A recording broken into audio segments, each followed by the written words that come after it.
So guys finally आज आज मैं जा रही हूँ एचएचओ के इवेंट में जो कि होने वाला है आईटीओ गांधी पीस फाउंडेशन में। तो मैं रेडी हो चुकी हूँ, ये है मेरा फाइनल लुक। तो देर नहीं करते क्योंकि अभी मुझे जाना है कड़कड़डुमा से फिर हम जाएंगे सीधा गांधी पीस फाउंडेशन। कड़कड़डुमा इसलिए जाना है क्योंकि वहाँ पे मिलेंगे लव, तो वहाँ पे मिलेंगे लव राठौर जी, उनके साथ हम जाएंगे। तो चलिए जल्दी से चलते हैं और उनसे मिलवाते हैं।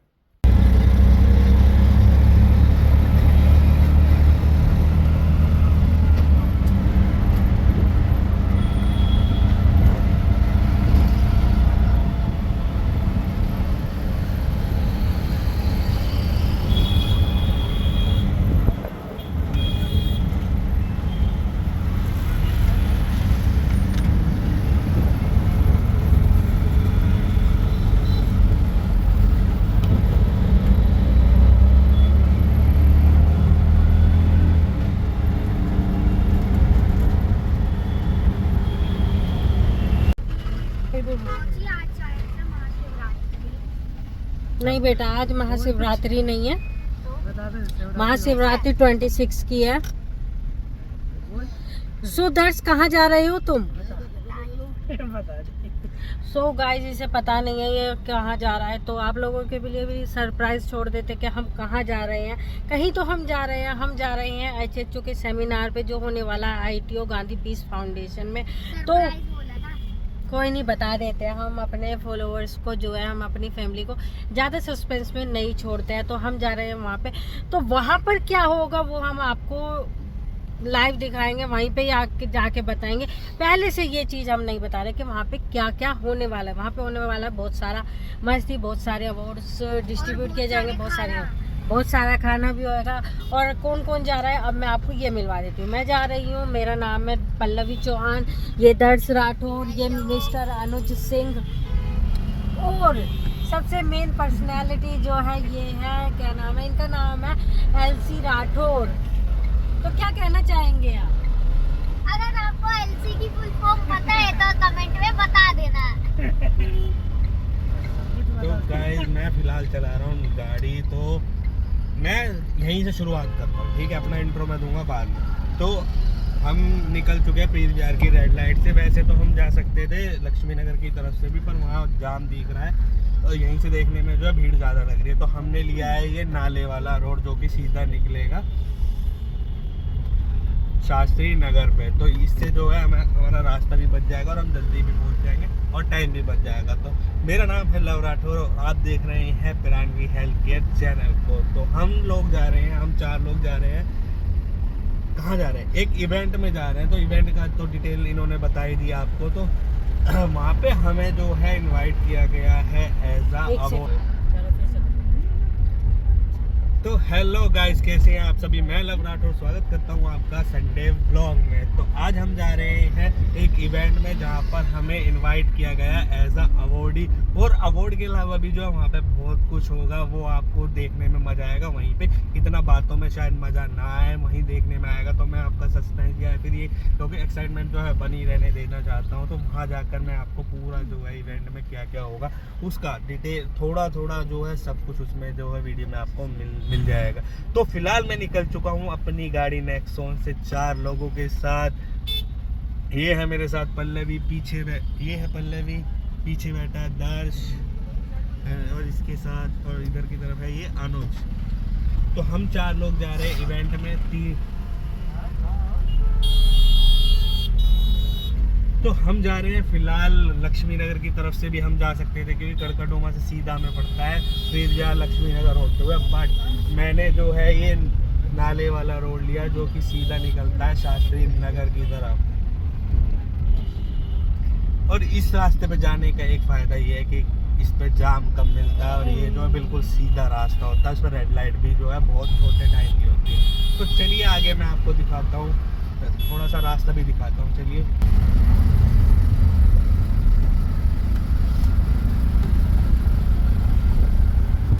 तो ये जिसने भी शीशा खोल रखा है उसने नॉइज़ जो है हमारी बहुत ज़्यादा बढ़ा दी है। तो फिलहाल हम शीशा बंद करते हैं ताकि आपको वॉइस आए हमारी एकदम क्लियर। वैसे तो गला बहुत ही ज़्यादा ख़राब हुआ पड़ा है, बहुत ही जो भसड़ हो रखी है गले के साथ। 5 से 6 दिन हो गए हैं और दिन पे दिन जो है ना और बुरा होता जा रहा है। अपनी केयर में कर नहीं पा रहा, तो जैसा चल रहा है सब चला रहे हैं। ये तो पता है, मैं पहले भी सोचे थे शीशा चढ़ा दे, पर तुम कंटिन्यू बोल रहे थे ना, तो इसलिए डिस्टर्ब नहीं किया मैंने। तो गाइस चलिए थोड़ा सा रास्ता दिखाते हैं और फिर अभी थोड़ी देर में फिर से मैं आपको कुछ ना कुछ इंटरेस्टिंग जो है बातचीत हम करते चलेंगे। पूरे सफर में कुछ ना कुछ तो बक बक बक बक बक बक बक करते रहेंगे हम, और आप लोगों से बातचीत करते रहेंगे, आपको अपनी मस्ती दिखाते रहेंगे।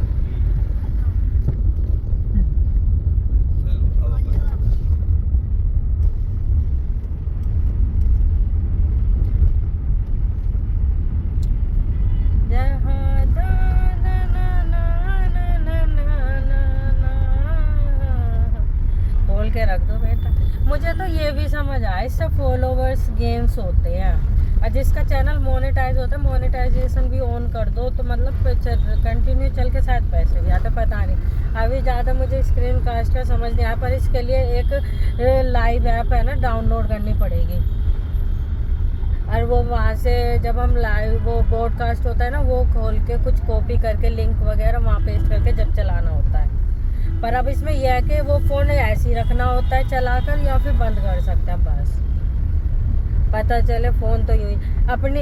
इसमें एक दो ऑप्शन होते हैं, एक तो क्या नाम है वो होता है कि जिसमें चाहे आधे घंटे की हो, 10 मिनट की हो, 15 मिनट की हो, 8 घंटे की हो, वो वीडियो जितनी देर की होगी उतनी देर हमारा लाइव चल जाएगा, फिर बंद हो जाएगा।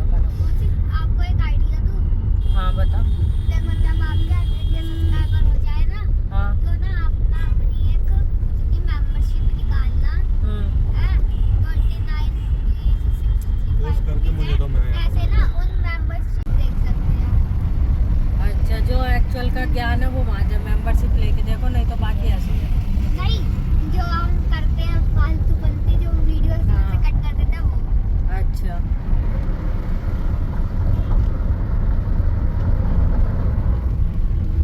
चल जब हो जाएगा ना मेरे को जब बताइए बेटा, है ना। तो गाइस ये हमारे सामने चल रहा है टोयोटा का डब्बा। ये पूरा ही डब्बा ही है एकदम, है ना। हाँ, आपको नाम पता है तो कमेंट में बता देना। मुझे तो डब्बा पता है और मैं इसका नाम डब्बा ही रखने वाला हूँ। यहाँ पे हमारी बैठी है गाय माता ही। तो इस डब्बे का नाम है पता नहीं, वहाँ लिखा है लेकिन देख नहीं पा रहे। तो गाइस हमें जाना है लेफ्ट फिलहाल में। लो। बस हम जा रहे हैं लेफ्ट, वो डब्बा जा रहा है राइट। आज भी सेल्फ स्टिक लाना भूल गई यार। Selfie stick. यस, वो साथ में रखनी ही पड़ेगी सेल्फ स्टिक। तो नहीं तो दिखाओ तो मैं वो बताऊं। दोबारा से बंद करके चालू करो। तो गाइस हमें 5 मिनट भी नहीं लगे हैं जो हम पार कर चुके हैं।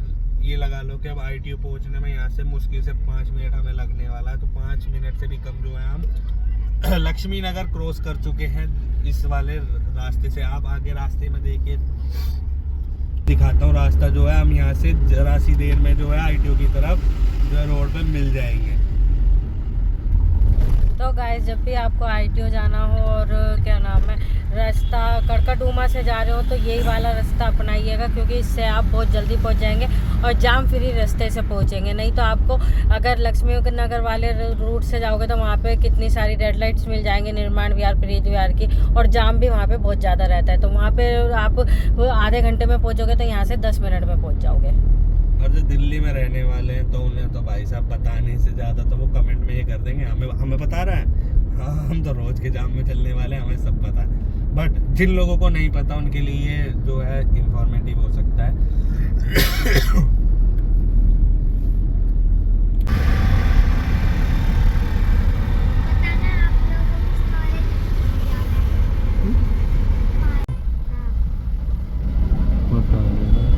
INS से है वो। ये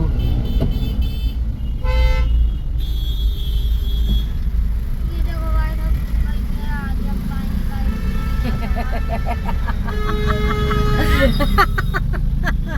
वो तेरा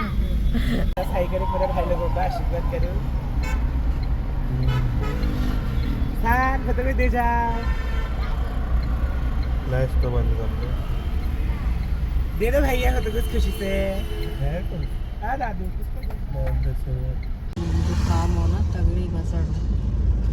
अब यहाँ से मैं तुमको ये बता दूँ किस रोड पे जाना है। सिकंदर मार्ग रोड पे जाना है गोल चक्कर से। हाँ ठीक है, थोड़ा समय भी शूट कर लेता हूँ। तो गाइस हम आपके लिंक से किसी ने बाय करे कपड़े? हाँ हैं?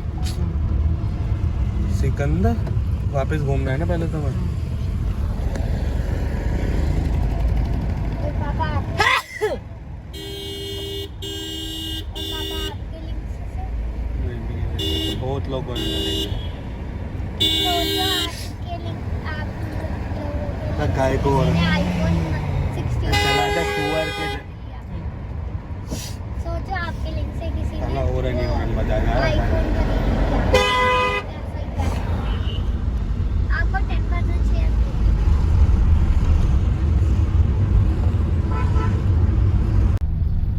सिकंदर वापस घूमना है ना पहले तो मैं। हाँ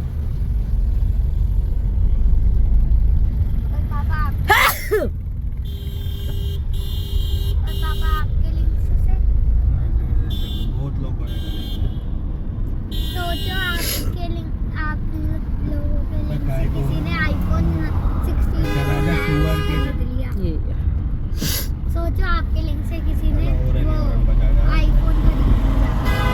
ऐसा ही पैसा आपको 10% शेयर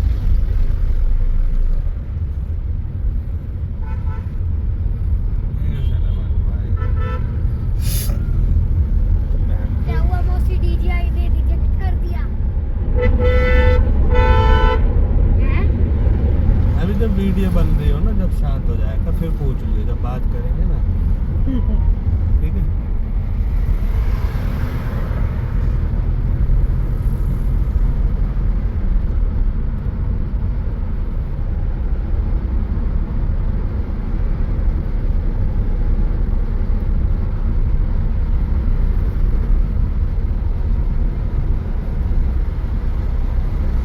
यहाँ से लेफ्ट। ले जाओ वीडियो को तो ठुल्ले ही रोक लेंगे अगर मैंने ज़्यादा बनाई तो। अरे मत बनाओ मत बनाओ।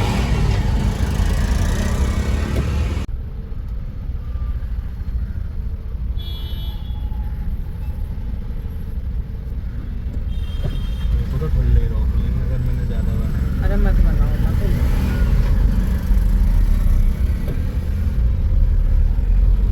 जितना बन रहा है बना रहे देखते हैं और क्या।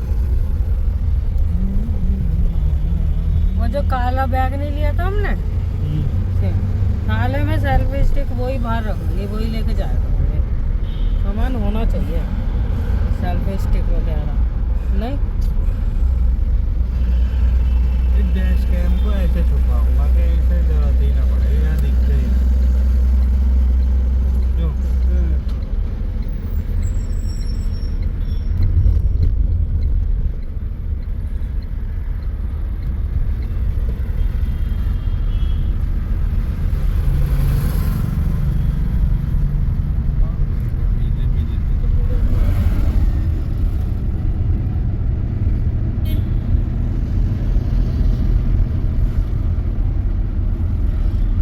क्यों कह रहा है इसी रोड पे? हाँ, इसी रोड पे आने वाला है। मैंने मैप बंद कर दिया कार को बैटरी पे।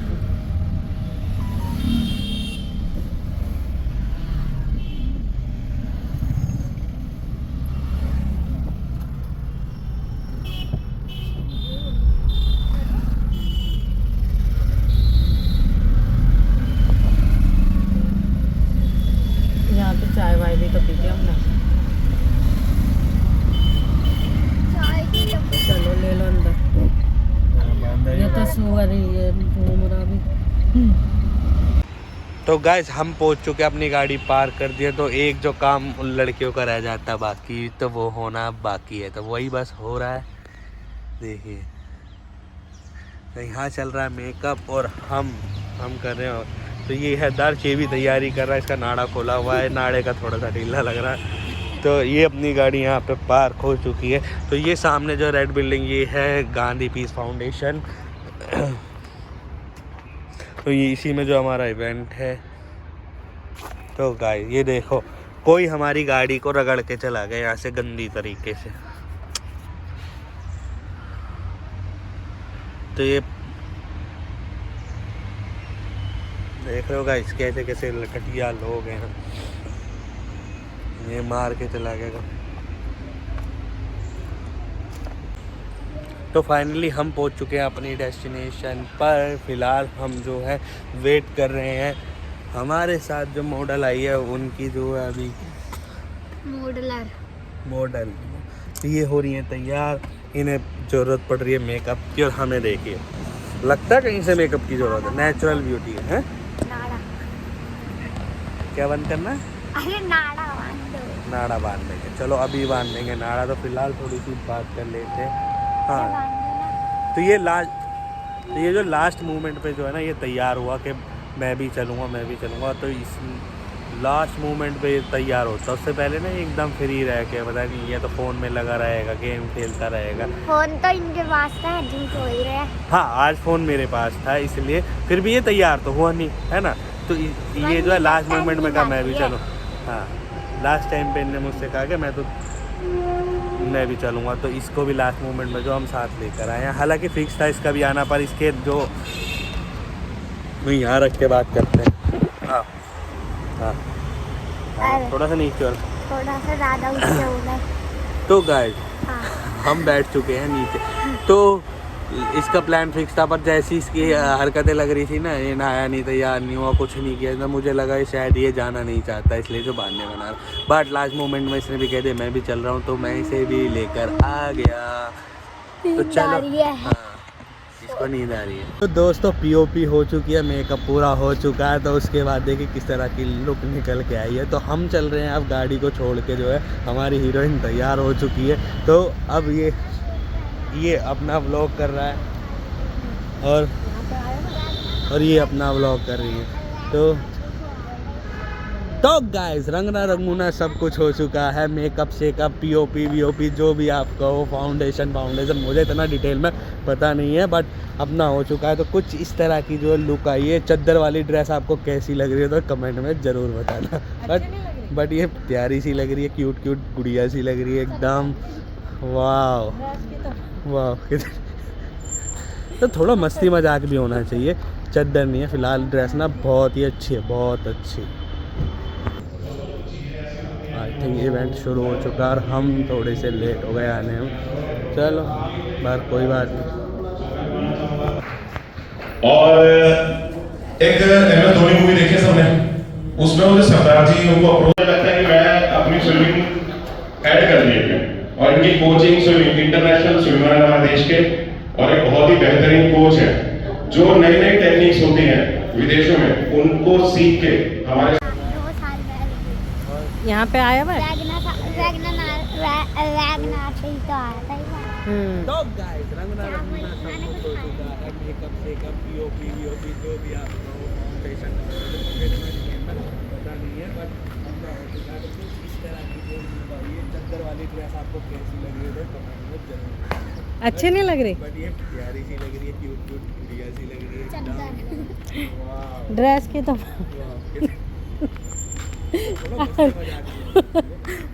चद्दर बना दी यार तुमने।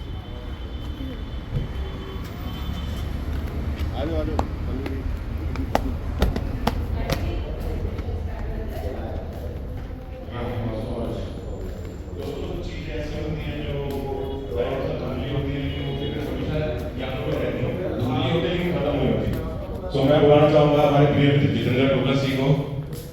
एक दौर था दोस्तों हम स्कूल में थे कभी और एक MS धोनी मूवी देखी है सबने, उसमें वो जो सरदार जी उनको अप्रोच करते हैं स्पॉन्सरशिप के लिए। तो कहते हैं आपका क्या लालच है? कहता लालच बहुत बड़ा है। कहता क्या? कहता है क्रिकेट हमें पसंद है लेकिन टैलेंट नहीं था। ठीक है। तो जितेंद्र को जब देखता हूँ मुझे लगता है कि मैं अपनी स्विमिंग ऐड कर दी है। और इनकी कोचिंग स्विमिंग इंटरनेशनल स्विमर है हमारे देश के और एक बहुत ही बेहतरीन कोच है। जो नई टेक्निक्स होती हैं विदेशों में उनको सीख के हमारे स्टूडेंट में प्रदान करते हैं। एक बहुत ही बेहतरीन अकेडमी चला रहे हैं ये फरीदाबाद में, और बच्चों के लिए बहुत कुछ कर चुका, बहुत कुछ करना चाहते हैं। तो एक जोरदार तालियां जितेंद्र जी के लिए। Thank you Jitendra. Written a book on Panchkarma and for some reason it is not अभी तक मतलब नहीं हो पाई है वो, लेकिन hopefully it will be granted in next few months maybe. Let's hope for the best. So can we have a huge round of applause for our new family member, Mr. Audi. I would like to call again Mr. Jitendra Tokas ji. Please felicitate. He has written a book on Panchkarma and for some reason it is not अभी तक मतलब नहीं हो पाई है वो, लेकिन hopefully it will be granted in next few months maybe. Let's hope for the best. So can we have a huge round of applause for our new family member, Mr. Audi. I would like to call again Mr. Jitendra Tokas ji. Please felicitate with Arogya Ratan Award and Pranav ji.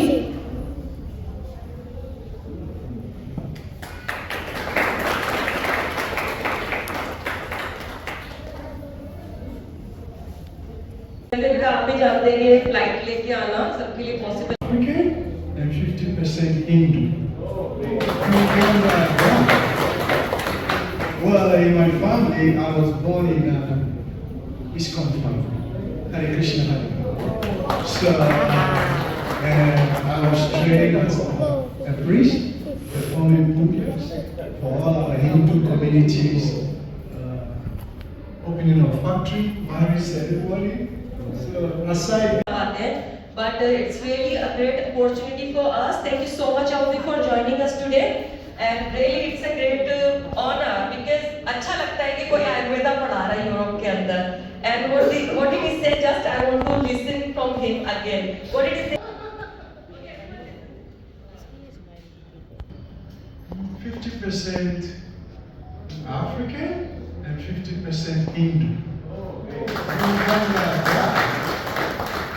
Well, in my family, I was born in ISKCON family, Hare Krishna Hare. So, I was trained as a priest, performing pujas for all our Hindu communities, opening of factory, marriage ceremony. मैंने कह रहा हूँ पीछे कह रहा था पता नहीं लगता, मैंने कह रहा था पीछे कह रहा manual therapy for the clinic.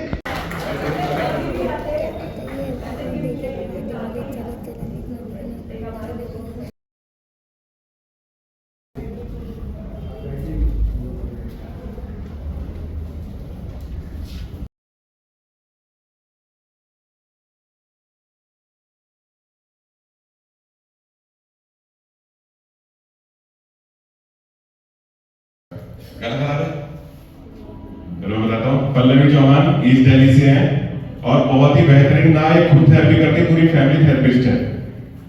Thank you Pallavi. इसको भी भगवान का बड़ा हाथ है इसके ऊपर। तो आप बिलीव करेंगे, इनके घर पे जितनी जगह थी लॉबी में बेड लगे हुए थे, लॉबी में बेड लगे हुए थे, जहां पे बेड लगी जगह वहीं पेशेंट आके तैयार है, कहता बस मैं पहुंच जाऊंगा। गलत है। चलो बताता हूँ। पल्लवी चौहान ईस्ट दिल्ली से हैं और बहुत ही बेहतरीन ना ये खुद थेरेपी करती पूरी फैमिली थेरेपिस्ट है। Thank you Pallavi.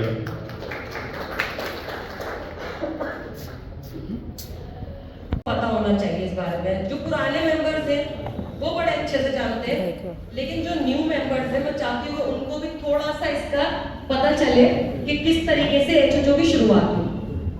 तो दोस्तों, जब एचएचओ की शुरुआत हुई तो राठी जी ने मेरे सामने प्रपोजल रखा कि इस तरीके से एक ऑर्गेनाइजेशन है जो वर्ल्ड वाइड काम कर रही है और इंडिया में हमें इसकी जिम्मेदारी मिली गई क्योंकि हम लोग ऑलरेडी होलिस्टिक्स में प्रैक्टिस कर रहे थे, काम कर रहे थे।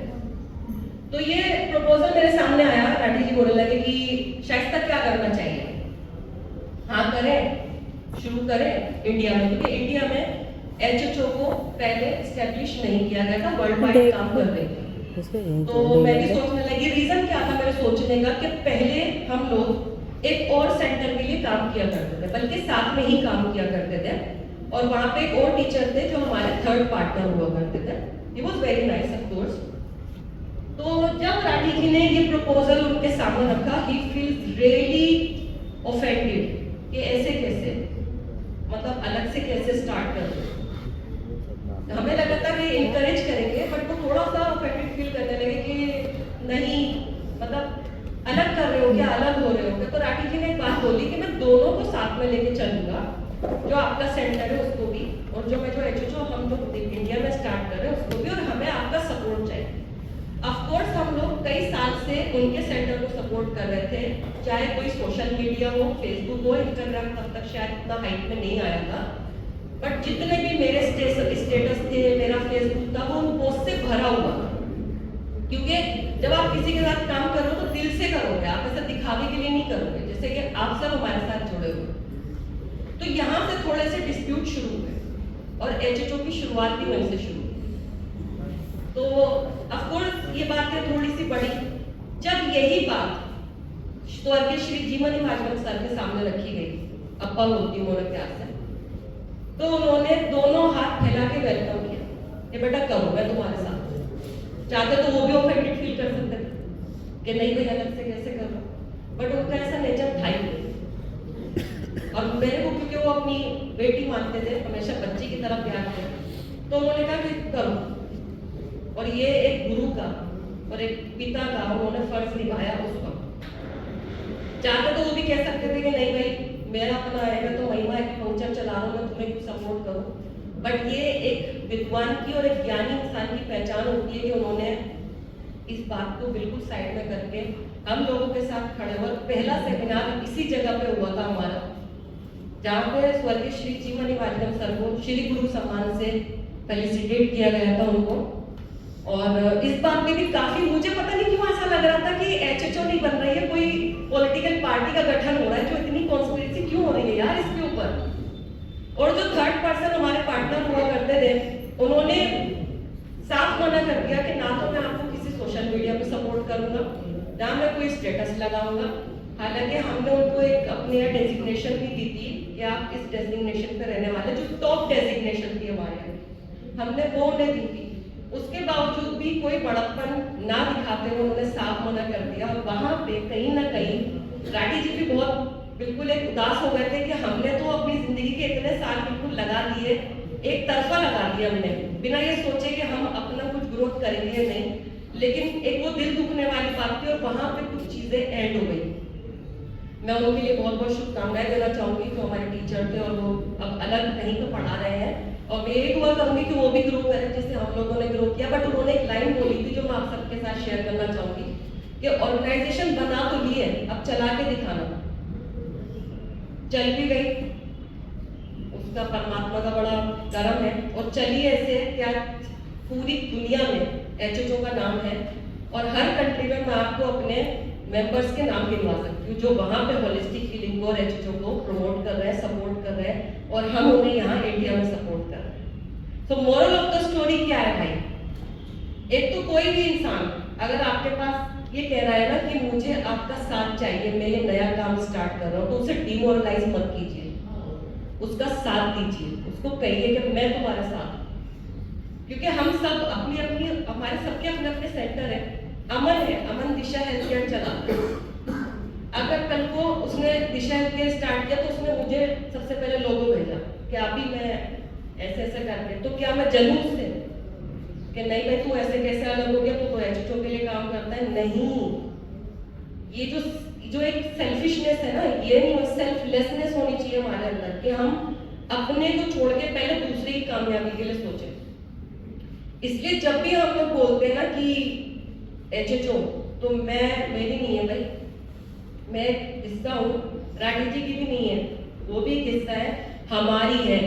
और हम लोग जितने भी लोग बैठे हुए ना डे 1 से, मैं नाम गिनवा सकती हूँ, स्वर्गीय श्री जीमनी वाजगम सर, महेंद्र भाई, हिना आलम जी, गुरमीत भाई, सुनील वर्मा जी, भूपेंद्र शर्मा जी जो एचएचओ प्रेसिडेंट है, आज उनकी तबीयत ठीक नहीं थी, वो नहीं आ पाए किसी कारण से, सुनील वर्मा जी जो हमारे हरियाणा प्रेसिडेंट हैं, और ऐसे कई नाम गिनवा सकती हूँ जो डे 1 से, जिन्हें इस कॉन्स्पिरेसी का पहले दिन से पता था, बट उन्हें भी धमकाया गया। एक बार मनी सर को क्या बोला गया कि बाबा इनके साथ गए ना तो टीम आपका बहिष्कार कर देगी। तो मनी सर के वर्ड्स मुझे आज भी याद है कि मुझे टीम की जरूरत नहीं है, टीम को मेरी जरूरत है। ऑफ कोर्स भाई वो उस लेवल के इंसान है कि वो जहाँ खड़े हो जाए ना वही वो हुआ करते थे। आज भी उनका नाम से जो उनके स्टूडेंट हैं, मेरे टीचर रह चुके हैं, मैं उनकी स्टूडेंट हूँ। हम जहाँ जाते हैं ना, इरम बैठी हुई है, महेंद्र भाई इनके पिताजी भी हैं और ऑफ कोर्स इनके गुरु भी हैं। तो हम लोग जहाँ जाते हैं ना, आज हमारी जो पहचान बनी है, तो मुझे भी गर्व होता है कहते हुए कि मेरे टीचर है, मेरे गुरु हैं और हम लोग सब प्यार से उन्हें अप्पा कहा करते थे। तो दोस्तों मैं यही कहना चाहूंगी कि कभी भी किसी से जलिए मत। मेरी मदर एक चीज कहती थी कि बेटा हिरस कर लेना, हसद मत करना, ठीक है, मतलब जलना मत। और हमेशा जब किसी की कामयाबी देखो दिल में दुआ करो कि अल्लाह हमें भी इतना दे। मैं यही बोलती हूँ, मैं किसी इंसान को, मैं कामयाब इंसान को देखती हूँ तो मैं यही दुआ करती हूँ कि अल्लाह मुझे भी काबिल करे, ना कि ये मैं सोचूं कि उसको डाउन कैसे करता है। लेकिन जो लोग बाकी को मुझसे रिलेट कर पा रहे होंगे बड़े अच्छे से कि मैं क्या बोल रही हूँ, तो बस इतना ही मुझे आप सबके साथ शेयर करना था। अब मैं अपना लेक्चर स्टार्ट करना चाहूंगी, जो हम लोग ब्लड टेस्ट रिपोर्ट्स या पैथोलॉजी रिपोर्ट्स के बारे में हम लोग आज करने वाले हैं। तो लाइट्स वगैरह थोड़ा सा कर दीजिए प्लीज, थैंक यू।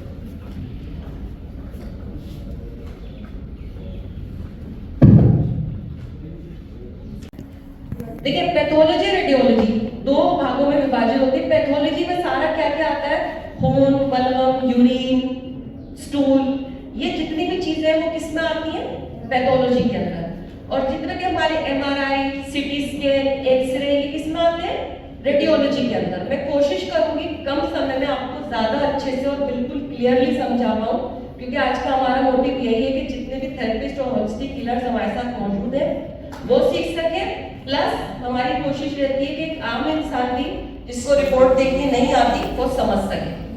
तो प्लीज आप अपने अपने मोबाइल साइलेंट पे कर लीजिए ताकि बीच में इंटरप्शन ना हो और कोई भी वर्ड हमसे जो जरूरी है वो छूट ना जाए। तो सबसे पहले जो कॉमन बिल्कुल ब्लड टेस्ट रिपोर्ट होती है जो सबसे ज्यादा डॉक्टर्स बताते हैं वो है सीबीसी, कंप्लीट ब्लड काउंट। क्या होती है फुल फॉर्म सीबीसी की, कंप्लीट ब्लड काउंट। आप सब जब मैं पूछूं तो प्लीज मेरे साथ दोहराइएगा ताकि मुझे आधी लगे कि तो आप मैं सुन मिल ही गई, रहे आधी हैं। मुझे मिल गई। ठीक है, तो हम लोग रिपीट भी तो मैं करेंगे इसमें साथ लिखा साथ। मैं ओके, वीडियो बना रहा हूँ। तो सीबीसी पैनल में अपनी अपनी रिपोर्ट बिल्कुल आप ऑन कर देख लीजिए, एक बार सामने अपने सीबीसी रिपोर्ट निकाल लीजिए और सबसे ऊपर आपको दिख रहा है haemoglobin and red blood sales count. Haemoglobin यहाँ पे जो मरीज का दिखाई दे रहा है 11.8 है और रेड ब्लड सेल काउंट है 4.2। एक चीज ध्यान रखिएगा दोस्तों, अगर आपने सीबीसी रिपोर्ट कराई है और किसी का एचबी कम आया है तो उसकी सारे के सारे पैनल नीचे के डाउन आ जाएंगे। क्यों? क्योंकि एचबी डाउन, ये तो आप सबको पता है। लेकिन इनका मतलब क्या होता है, ये है क्या, इतनी जरूरत ही क्या है भाई, मुझे आप एचबी बता दो ना। सिर्फ ये इतनी सारी चीजें मैं पढ़ूं क्यों? नहीं, इनकी अपनी एक वैल्यू होती है, ठीक है, एक बहुत जरूरी होता है। और आज आप सच में ऐसा सीख के जाएंगे कि शायद ही आपने कभी इसको अच्छे से देखा होगा। एक बार देखते हैं हम। पहले मैं आपको बताना चाहूंगी हीमोग्लोबिन। कई बार आपने डॉक्टर्स को कहते हुए बोलोगा हीमोग्लोबिन क्या काम होता है हीमोग्लोबिन का। देखिए हीमोग्लोबिन पाया जाता है हमारे आरबीसी में, रेड ब्लड सेल्स में, और ये क्या काम करते हैं, ऑक्सीजन को पूरे शरीर में ट्रैवल कराते हैं, चाहे आपके लंग्स तक जा रही है, आपके हार्ट तक जा रही है, आपके ब्रेन तक जा रही है, किसी ऑर्गन में भी जा रही है। सेल्स तो हर जगह जाते हैं। और रेड ब्लड सेल खून का colour he in red blood sales की वजह से लाल दिखाई देता है, और क्योंकि इनकी मात्रा सबसे ज्यादा होती है तो इसलिए इनकी कमी होने से ना जाने कितनी बीमारी होती है। आप यकीन मानिए कि जिस इंसान का हीमोग्लोबिन ठीक नहीं है ना, वो इंसान को मैं 70 बीमारियों में यहाँ बैठे बैठे गिना सकती हूँ, आपको इतनी बीमारियां होती है। एक तो चल नहीं पाएगा, थकावट हो रही है, उबासी आ रही है, सुबह उठ गया फिर दोबारा नींद आ रही है, फटीग फील कर रहा है, थकान महसूस कर रहा है। उसके अलावा अन्य बीमारियां, क्यों? क्योंकि जब आपका खून ही कम है तो बाकी चीजें तो क्या ही काम करेंगी, ठीक है। तो आरबीसी की यहाँ पे आगे लेके चलिए मैं इसको सेकंड स्लाइड पे।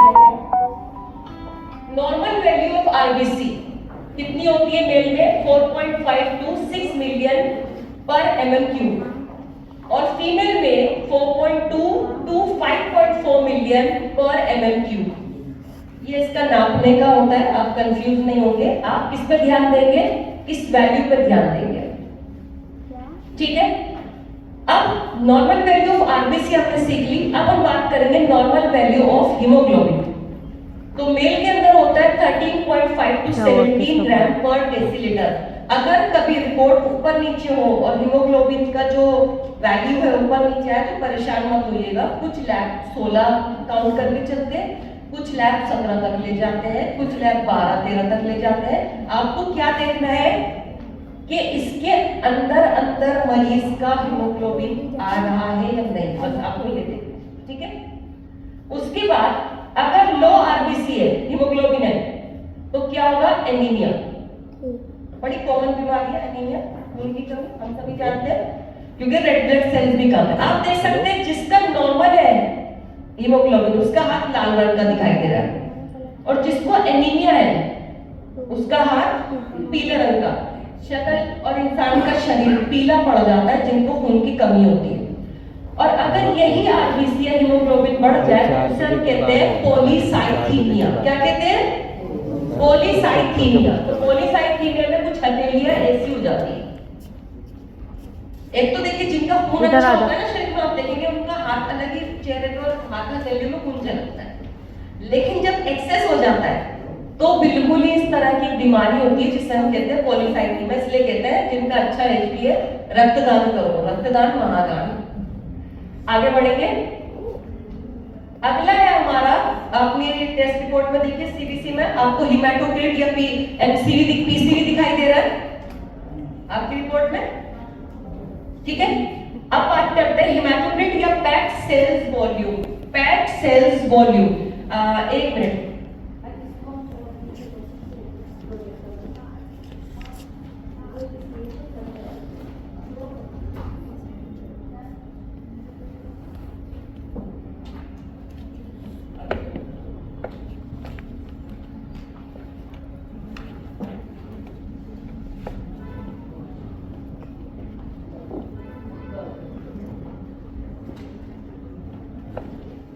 ओके गाइस, तो हल्का सा नीचे करना पड़ेगा, एक ऊपर ही लाइन कर देंगे तो स्क्रीनशॉट लेना होगा।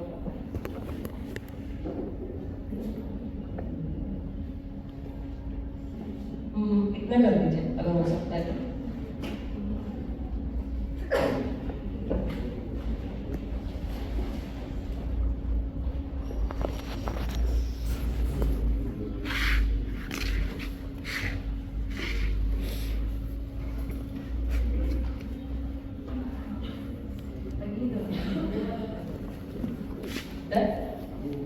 चलिए नेक्स्ट कट करें।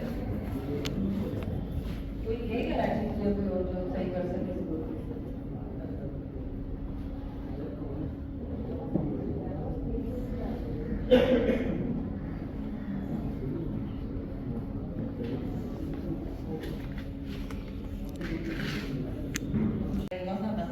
ठीक है, तो होता क्या है, तुम्हें पैक्ड सेल्स वॉल्यूम देखनी होती है। आपको क्या देखते हैं उसके अंदर?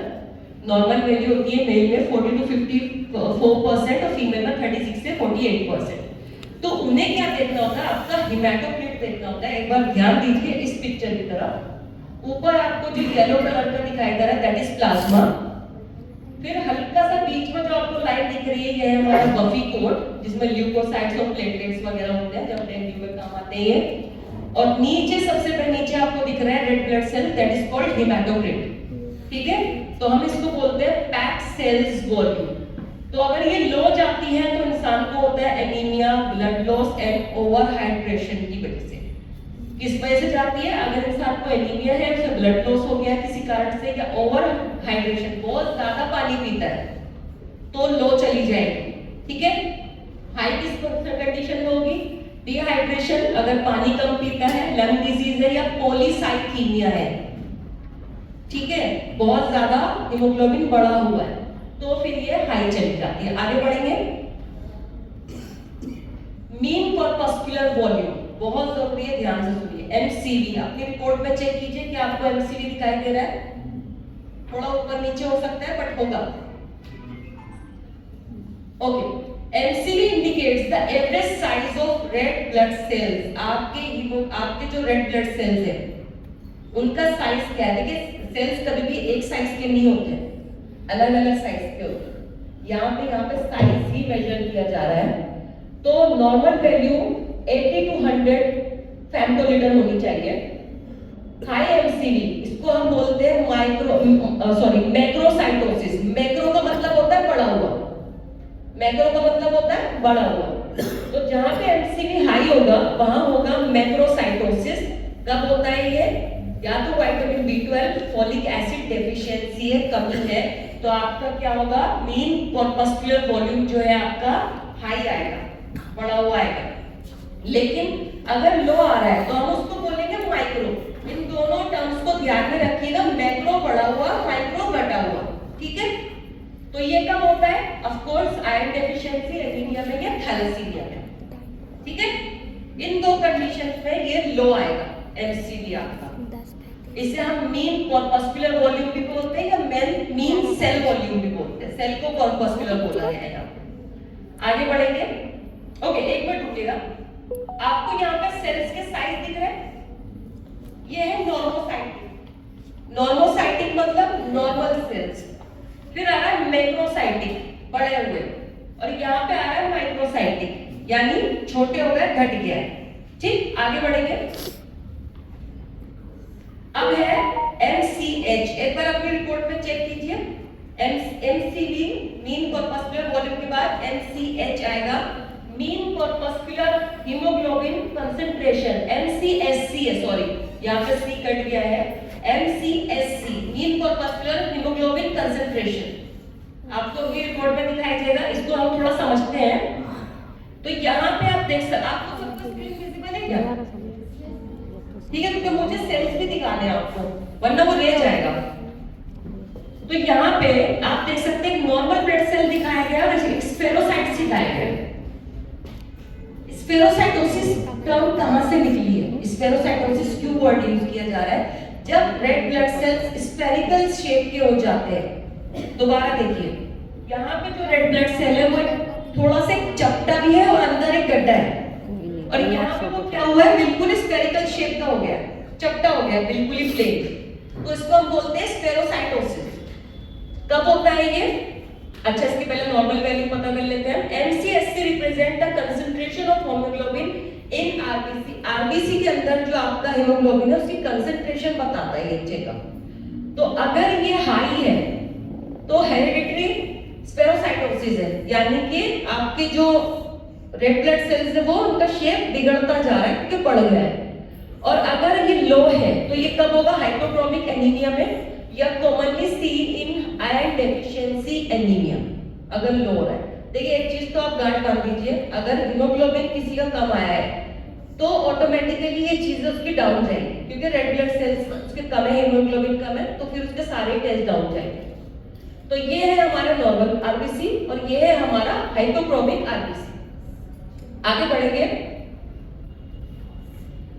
Red cell distribution width coefficient of variation, इसको हम बोलते हैं RDWCV। एक बार अपनी रिपोर्ट में चेक करेंगे, RDWCV है क्या? है ना? अब इसका मतलब समझते हैं। This shows the percentage of difference in your red blood cells based on their average size। जैसे कि मैंने बताया, रेड ब्लड सेल्स कभी भी एक जैसे साइज के नहीं होते, हमेशा उनका साइज शेप अलग अलग होता है। उसका एवरेज निकालने के लिए ये टेस्ट हमारा कराया जाता है, क्योंकि ये ऑलरेडी CPC में है तो हमें अलग से कराने की जरूरत नहीं है। तो this is called red cell distribution width means चौड़ाई, coefficient of variation CV।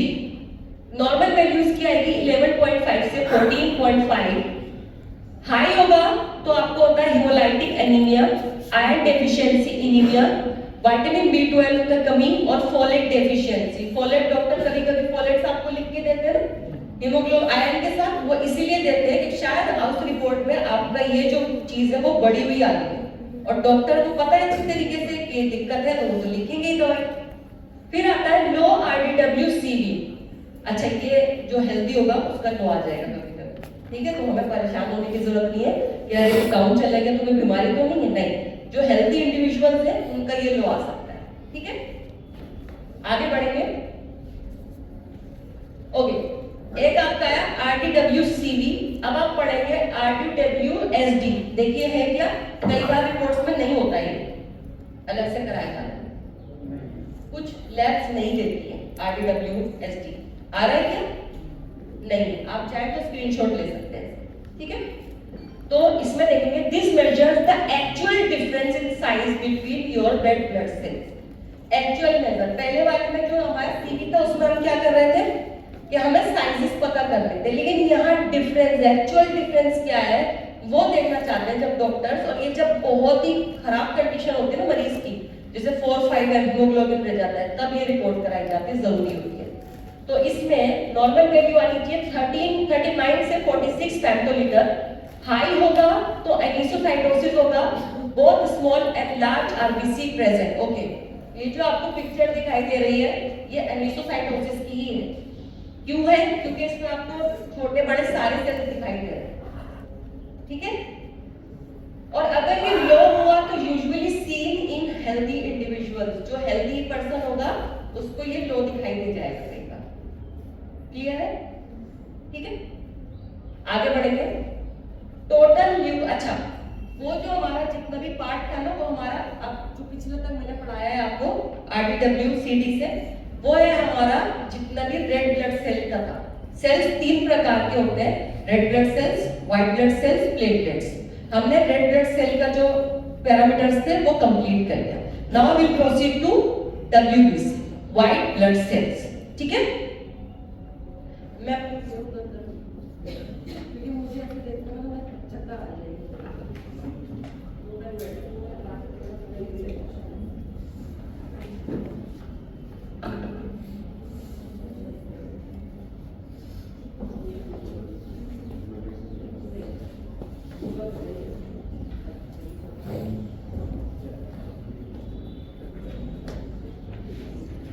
Guys, अभी तक रेड ब्लड सेल्स आपको अच्छे से समझ में आए? कोई चीज है जहां पे आप अटक रहे हैं, आपको नहीं समझ में आ रहा है? चलिए आगे बढ़ते हैं। टोटल ल्यूकोसाइट काउंट, ल्यूकोसाइट का मतलब ही होता है व्हाइट ब्लड सेल। तो यहाँ पे हम व्हाइट ब्लड सेल स्टार्ट कर दिए। TLC, कई बार इन्फेक्शन में बहुत ज्यादा बड़ा भी आ सकता है। White blood cell leukocytes are part of the immune system and help fight infections. अगर आपका इम्यून सिस्टम खराब हो रहा है और आपको लग रहा है कि कोई भी मौसम बदलते सबसे पहले आप बीमार पड़ रहे हैं, एक बार अपने WBC चेक करा, ठीक है, व्हाइट ब्लड सेल चेक करा लीजिए अपने, कि कहीं आपकी कोई समस्या तो नहीं है, कोई दिक्कत तो नहीं चल रही। फॉर एग्जांपल नॉर्मल वैल्यूज की होती है 40,000 से 11,000 सेल्स पर माइक्रोलीटर। ठीक है, हाई जब होगा तो इसको हम बोलेंगे ल्यूकोसाइटोसिस। ल्यूको किससे बना? ल्यूकोसाइट से।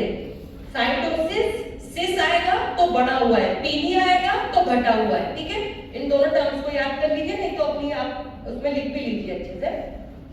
तो इसमें इंडिकेट क्या करता है? अगर बढ़ा हुआ तो क्या इंडिकेशन आएगा? इंडिकेट इन्फेक्शन, इन्फेक्शन है ब्लड में, इन्फ्लेमेशन, बॉडी में सूजन है, इन्फ्लेमेशन है कहीं। ठीक है, सर्टेन डिजीज लाइक ल्यूकेमिया हो सकता है इंसान को। अब यकीन मानिएगा, मैं जितने पेशेंट जो शिकायत करता है कि बॉडी में दर्द हो रहा है, उसका एक TLC और एक ESR करा लो। ESR भी बढ़ा हुआ आएगा उसका, एरिथ्रोसाइट सेडिमेंटेशन रेट, और TLC तो आएगा ही आएगा उसका 14, 15, 20, 25 तक जा सकता है। तो ये बहुत हम लोग इसको बड़ा टेकन फॉर ग्रांटेड लेते हैं, बट अगर आपको कभी भी इन्फेक्शन का पता लगाना है TLC करा लो।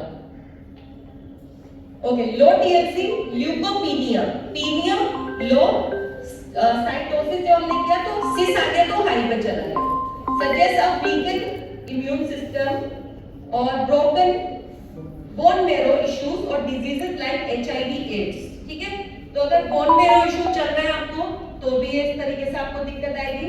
अगर आपका इम्यूनिटी सिस्टम वीक है तो भी ये लो चला जाएगा। आगे बढ़ेंगे।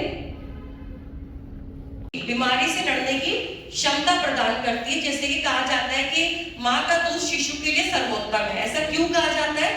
क्योंकि उस दूध में भी एंटीबॉडीज होती है। इसलिए कहा जाता है कि सिर्फ माँ का दूध 6 महीने तक सिर्फ माँ को ही दूध पिलाना चाहिए, कोई भी बाहर की ऐसी वैसी चीज बच्चे के मुंह में ना डालें, ठीक है। तो नॉर्मल वैल्यू है इसकी 20 से 40%।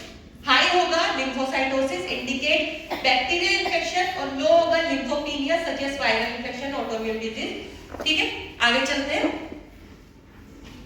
Monocytes, it helps in removing dead cells, bacteria and other debris from the blood stream.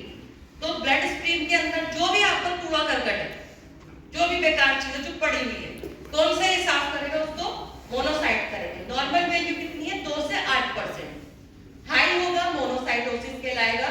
ये मोनोसाइट्स की पिक्चर है। में indicate chronic infection like tuberculosis, autoimmune disease and inflammatory conditions. Autoimmune disease जिनकी जानकारी नहीं होती है कि इनका कोज क्या है, तो डॉक्टर्स क्या बताते हैं कि ऑटो इम्यून डिजीज है, कि आपको कुछ ना कुछ आपके ऑटो इम्यूनिटी सिस्टम में चल रहा है जिसकी वजह से बीमारी आपको हो रही है। आगे बढ़ेंगे।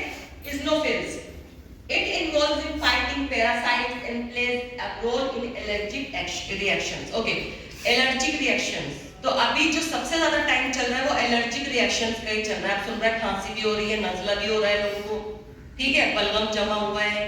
तो ये क्या है? अगर आप अपनी सीबीसी रिपोर्ट करा लें तो ये आप देख सकते हैं कि इस तरह का ये आपका हाई आ सकता है, जिसको हम बोलते हैं इज़नोफिलिया, ठीक है। तो इसमें क्या है? नॉर्मल वैल्यू 1 से 4%। हाई आएगा तो आपको एलर्जी दिखेंगी, जैसे कि अस्थमा, है फीवर, पैरासाइटिक इन्फेक्शन और ऑटो इम्यून डिजीज, ठीक है। आगे चलते हैं। Basophils, basophils release chemicals like histamine during allergic reaction and inflammation. तो बेसोफिल्स का काम क्या होता है? ये केमिकल जितना भी कितना वो संजय की मूवी में आपने देखा केमिकल लोचा चल रहा है इसके दिमाग में, ऐसा कुछ बोलता है वो तो खैर मजाक की बात थी, बट ये सब चीजों को क्या देखता है कि ये ख्याल रखता है हमारा बेसोफिल 0.5 से 1%। तो अगर हाई होगा तो हम इसको बोलेंगे basophilia. Basophilia indicate chronic allergies, inflammatory condition and certain blood disorders like leukemia। तो अगर किसी को पुरानी एलर्जी है, आपने देखा साइनोसाइटिस कुछ लोगों को है तो सदियों से, अस्थमा है तो है ही है, ठीक है, इन्फ्लेमेटरी कंडीशंस है, या कोई भी सर्टेन ब्लड डिसऑर्डर अगर आया, जैसे मैंने ESR या TLC आपको बताया, तो ये आपका बढ़ा हुआ आ जाएगा, ठीक। आगे चलेंगे। Platelet counts, okay. इससे पहले जो हमारा एंडोस्कोपी वहां पे हमारा WBC यानी व्हाइट ब्लड सेल जो है वो कंप्लीट होते हैं। अब हम हमारे थर्ड सेल की तरफ चलते हैं जो है प्लेटलेट्स, ठीक है, तीसरे प्रकार का हमारा सेल की। आगे चलेंगे। प्लेटलेट्स आर एसेंशियल, नहीं पीछा जी, platelets are essential for blood clotting. आपको एक चीज बताई जाती है, सबसे ज्यादा कब प्लेटलेट की जरूरत पड़ती है? डेंगू में। भाई प्लीज मोबाइल को साइलेंट में कर लो, मैं हाथ जोड़ के निवेदन कर रही हूँ। एक बार प्लीज साइलेंट में कर लेंगे ताकि हम बिना इंटरप्शन के अपना आगे बढ़े, क्योंकि हमारे पास टाइम है, समय सीमा निर्धारित है और उस सीमा में मुझे अपना जो लेक्चर है वो कंप्लीट करना है। ओके, तो ब्लड क्लॉटिंग के लिए जब डेंगू होता है तो तब हमें सबसे ज्यादा प्लेटलेट्स की जरूरत पड़ती है, जो इनकी नॉर्मल वैल्यू होती है 1.5 लाख से 4.5 लाख प्लेटलेट्स पर माइक्रोलीटर। तो होता क्या है कि जब डेंगू जाता है, ऐसा नहीं 1.5 लाख के नीचे गया तो डॉक्टर डेंगू बोल देगा, 50,000 से नीचे जाने पर डेंगू कंफर्म किया जाता है। उससे पहले भी अगर ये कोशिश की जाती है कि मरीज को अगर हम किसी तरीके से क्योर कर सके तो कर ले, लेकिन जब बिल्कुल ही डाउन जाता है तब हमें प्लेटलेट्स चढ़ाने पड़ते हैं अलग से, ठीक है। तो हाई होगा तो थ्रोम्बोसाइटोसिस। थ्रोम्बोसाइटोसिस मतलब क्या? थ्रोम्बो का नाम सुना, थ्रोम्बोसाइटिस। प्लेटलेट के लिए वर्ड यूज किया जाता है थ्रोम्बोसाइटोसिस, बढ़ा हुआ, high infection, inflammatory disease, iron deficiency, anaemia में आपका जो थ्रोम्बोसाइटोसिस है या प्लेटलेट काउंट है वो बढ़े हुए आ सकते हैं। लो कब होता है? Like viral infection like dengue, bone marrow disorder and such as leukaemia and aplastic anaemia, इसमें क्या होता है? लो आ सकता है। आगे चलेंगे। एक बहुत जरूरी टेस्ट जो शायद हम लोग इग्नोर कर देते हैं, मीन प्लेटलेट वॉल्यूम। जैसे मीन कॉर्पस्कुलर वॉल्यूम पढ़ा था हमने रेड ब्लड सेल्स में, ऐसे ही प्लेटलेट्स में क्या आता है? मीन प्लेटलेट वॉल्यूम, यहाँ पे प्लेटलेट्स का साइज देखा जाता है कि कितना है। फॉर एग्जांपल नॉर्मल वैल्यू 7.5 से 11.5 फेम्टोलीटर, अगर हाई होगा तो लार्जर प्लेटलेट्स में इंडिकेट इंक्रीज प्लेटलेट प्रोडक्शन, के प्लेटलेट्स बहुत ज्यादा बन रहे हैं, और अगर लो होगा स्मॉल प्लेटलेट्स में इंडिकेट बोन मैरो सप्रेशन, ठीक है। और धीरे धीरे इंसान जो है वो ऑफ कोर्स डेंगू में तो ये लो आएगा ही आएगा। आगे बढ़ेंगे। ओके, इससे पहले हाँ जी ठीक है, तो ऐसे 4 भागों में विभाजित कर, इससे आपको समझने में आसानी हो जाती है। अगर मैं इन चीजों को हटा दूं और सिर्फ रिपोर्ट दिखाऊं तो आपको थोड़ा समझने में दिक्कत आएगी पहली बार में कि कौन सा भाग कौन सा है, ठीक।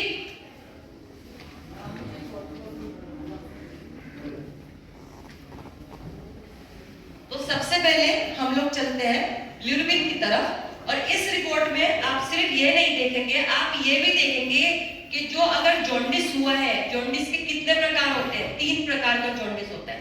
अब सिर्फ ये कह के हम पीछे छुड़ा ले जॉन्डिस हो गया, क्यों हुआ भाई और कितने प्रकार का है और क्या रीजन था और अब इसको ठीक कैसे करेंगे, तो वो भी अभी हम इस रिपोर्ट में देखेंगे।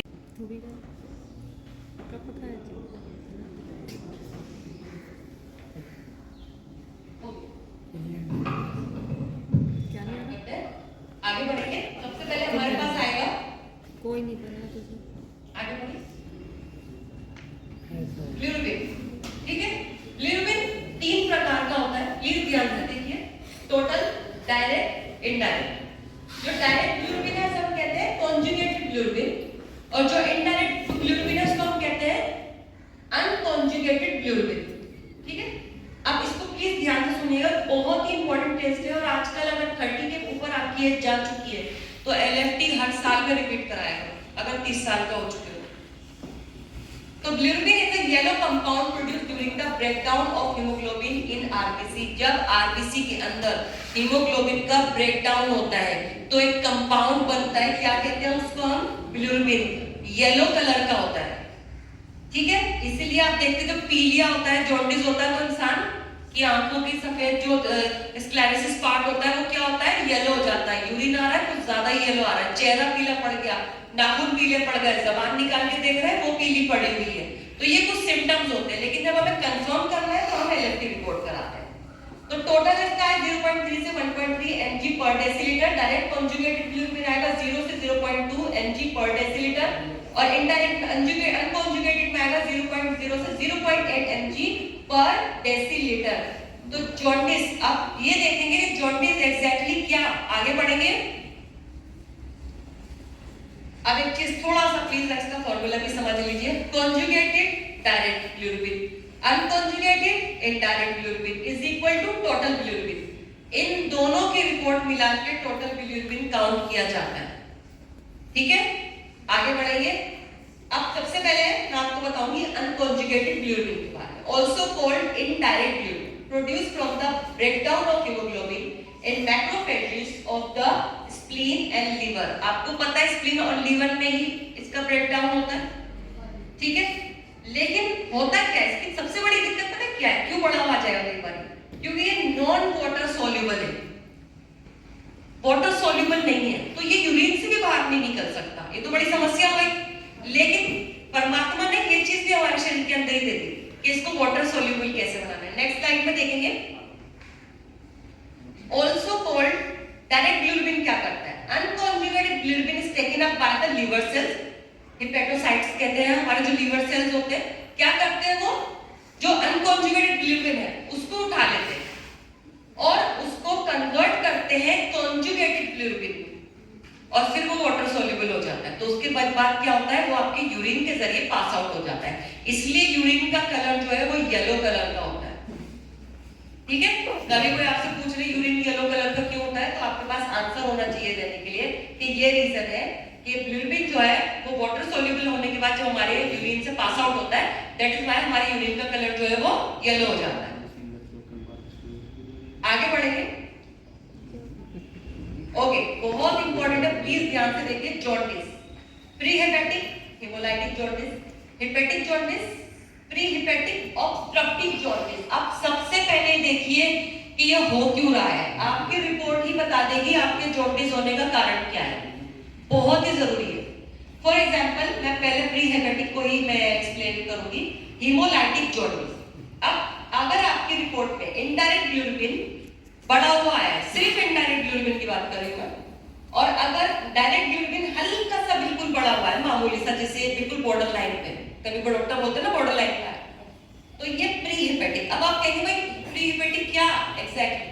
अगर आपके रेड ब्लड सेल्स ज्यादा ब्रेक हो रहे हैं आपके लीवर में, तो आपको होगा प्री हेपेटिक जॉन्डिस। यहाँ पे आपको क्या हुआ है, आपका टोटल बिलिरुबिन बढ़ा हुआ नहीं है। बहुत सारे लोग कहेंगे अरे टोटल बिलिरुबिन तो बढ़ा हुआ नहीं, जॉन्डिस तो है ही नहीं। ऐसा मत सोच लीजिए गलती से भी, आपका इनडायरेक्ट बिलिरुबिन बढ़ा हुआ आ रहा है, भले ही आपका डायरेक्ट बिलिरुबिन डाउन जा रहा है, लेकिन आपके आरबीसी ज्यादा ब्रेक हो रहा है लीवर और स्प्लीन के अंदर, सॉरी लीवर के अंदर ओनली। तो उसका मतलब क्या है कि आपको प्री हिपेटिक या हीमोलाइटिक जॉन्डिस हुआ है। अब बात करते हैं हिपेटिक जॉन्डिस, जो अक्सर देखा जाता है। तो उसमें total bilirubin, indirect bilirubin, direct bilirubin, ये तीनों बड़े आएंगे, तो तब हम कहेंगे कि आपको मुझे पक्का आपको पीलियक जॉन्डिस ही हुआ है। फिर क्या होता है, ये क्यों, ये कब होता है, ये मैं अगली स्लाइड में आपको बता दूंगी। वैसे होता क्या है कि लीवर डिजीज की वजह से ही होता है, आपका लीवर कम काम कर रहा है, आपने उसको डैमेज कर लिया, दैट इज व्हाई आपकी चीजें बढ़ भी आ रही है। एक और रीजन होता है जॉन्डिस का, जो हम लोग अक्सर कहते हैं, बड़े बूढ़ी आपने नानी दादी को कहते हुए सुना होगा, किसी को कभी वो हुआ है, क्या कहते हैं, टाइफाइड हुआ और उसने बिगाड़ लिया, उसके बाद होता है जॉन्डिस। क्योंकि उस टाइम टाइफाइड में क्या कहते हैं, मसाला मत खाओ, कुछ मत खाओ, सिर्फ सादा खाना खाओ। अगर 15 दिन में आप रिकवर कर गए तो भाई आपको नहीं होना। और जो लोग बिगाड़ लेते हैं पीलिया, वो सॉरी आपका टाइफाइड, कि सब कुछ खाते रहे, ठंडा भी खा रहे हैं, खट्टा भी खा रहे हैं, तीखा भी खा रहे हैं, तला हुआ भी खा रहे हैं, तो फिर लीवर कहां तक बर्दाश्त करेगा, तब ये कंडीशन आती है। अब बात करते हैं post hepatic obstructive jaundice. Obstructive क्यों कहा गया है, यहाँ पे डायरेक्ट बिलिरुबिन आपका बढ़ा हुआ आएगा, इनडायरेक्ट बिलिरुबिन आपका स्लाइटली एलिवेटेड आ सकता है बॉर्डर लाइन पे। तो प्री पोस्ट हिपेटिक में क्या होता है कि आपकी बाइल डक्ट में किसी तरह का ऑब्स्ट्रक्शन आ जाता है। फॉर एग्जांपल किसी को गॉल ब्लैडर गॉल स्टोन हुआ है, पित्त की थैली में पथरी है, तो उसको ये वाला जॉन्डिस बता सकते हैं डॉक्टर। अगर पथरी कम है, वैसे तो गॉल स्टोन सर्जरी से ही रिमूव किए जाते हैं, बट अगर कम है और कोई भी ऐसा ट्रीटमेंट है तो हम क्योर कर सकते हैं। लेकिन ज्यादातर क्या होता है, फिर गॉल ब्लैडर रिमूव करने के लिए डॉक्टर बोलते हैं। क्यों? क्योंकि मरीज की जान भी बचानी है। अगर बहुत ज्यादा है, अगर कम है तो ये दवाइयों से भी ठीक किया जा सकता है। ठीक है, आगे बढ़ेंगे। टोटल बिलिरुबिन कब बढ़ेगा, जब लिवर डिजीज होगी, हेमोलाइसिस, बाइल डक्ट ऑब्स्ट्रक्शन। जैसे कि मैंने बताया बाइल डक्ट पे कुछ फंस गया है, किसी तरह का आपका ऑब्स्ट्रक्शन है, रुकावट है, तो आपका टोटल बिलिरुबिन बढ़ जाएगा। डायरेक्ट कॉन्जुगेटेड बिलिरुबिन कब बढ़ेगा, जब आपका लिवर डिसफंक्शन है, अगेन बाइल डक्ट ऑब्स्ट्रक्शन में बढ़ेगा। इनडायरेक्ट अनकंजुगेटेड बिलिरुबिन आपका कब बढ़ेगा, इंक्रीज हीमोलाइसिस में आपका बढ़ेगा। ठीक है, तो इनडायरेक्ट में हमने क्या पढ़ा, अगर आपके रेड ब्लड सेल बहुत ज्यादा टूट रहे हैं तो आपका ये चीज बढ़ सकती है। अब आता है hyperbilirubinaemia, high amount of bilirubin in the blood. ये बीमारी होती है कि अगर आपका बिलिरुबिन बहुत ज्यादा बढ़ा हुआ है तो आपको हाइपर बिलिरुबिनेमिया हो गया। आप क्या, हाइपर बढ़ा हुआ बिलिरुबिन से लिया गया एमिया ब्लड। सिंपल, दोबारा रिपीट कर रही हूँ, हाइपर बढ़ा हुआ बिलिरुबिन से लिया गया एमिया ब्लड। ब्लड में बिलिरुबिन की मात्रा बढ़ गई है। सिंपल, ठीक है, आगे बढ़ते हैं। ओके, ये भी हमारे बहुत इंपॉर्टेंट है। आपने सुना एसजीओटी, एसजीपीटी, ओटीपीटी, ओटीपीटी सुना होगा आपने अक्सर। AST, serum glutamic oxaloacetic transaminase aspartate amino transferase भी बोला जाता है इसको। थोड़ा सा ये इतना लंबा कौन ही बोलेगा, तो हम शॉर्ट में ओटी बोल देते हैं इसको, या एसजीओटी बोल देते हैं, एएसटी भी बोला जाता है। Enzyme found in various tissues, especially in the liver, heart, muscles and kidney. ये एंजाइम कहाँ पाया जाता है, लीवर में, हार्ट में, फाइली तो है। अगर ये आपका एलिवेटेड आया है, बड़ा हुआ है,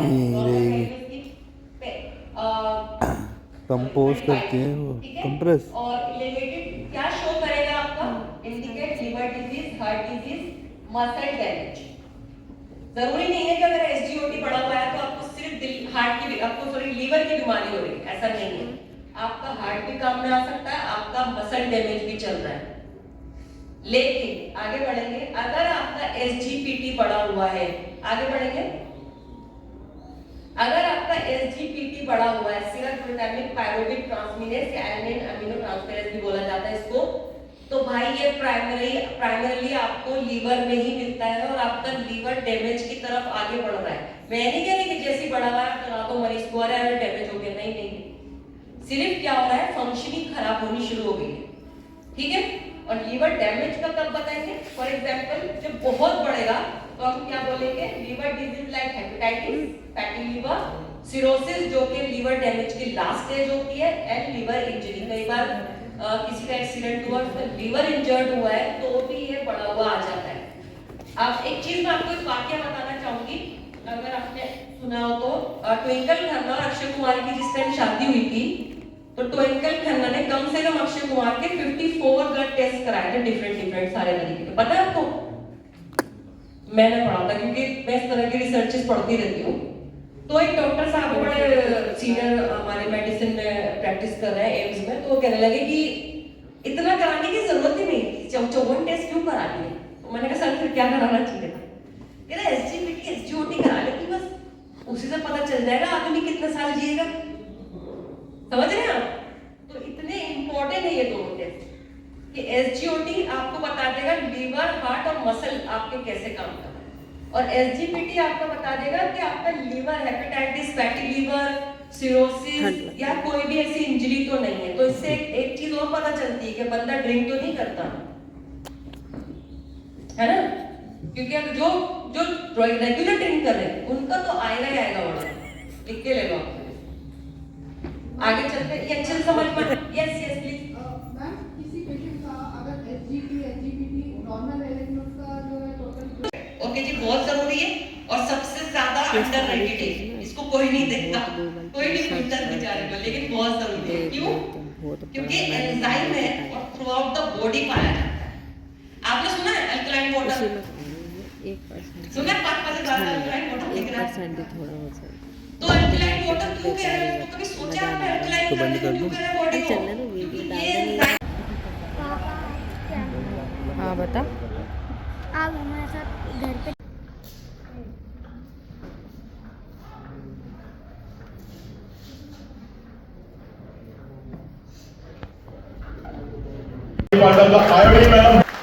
थैंक यू सर।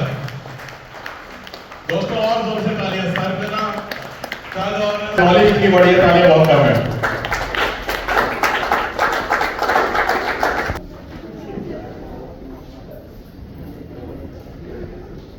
हम लोग बैकड्रॉप की तरफ चले ताकि अच्छे से हम लोग अच्छी फोटोज भी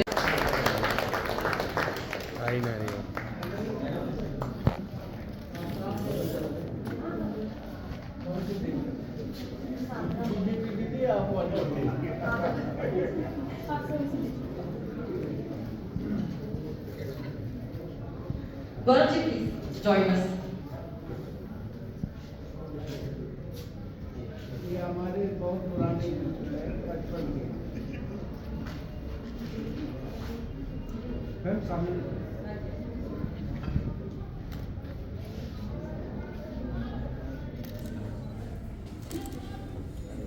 I would like to call Lal Chand ji for आपने पुष्पराज की वीडियो इन्होंने पैरोडी की और क्या लग रहे थे 1% के एक बार के लिए, मैं हैरान रह गई। मैं की बात कर रही लाल चंद जी की, सेम वैसे ही बिल्कुल लाइव छोटे भाई है, छोटे भाई है। क्रिकेट में तो सचिन तेंदुलकर सेंचुरी मारते हैं, विराट कोहली मारते हैं सेंचुरी। अभी मैच चल रही है दुबई में, इंडिया वर्सेस पाकिस्तान, 9 बजे शुरू होगी।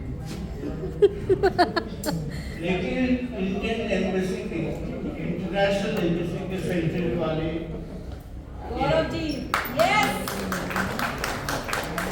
he has access to 100+ embassies in Delhi.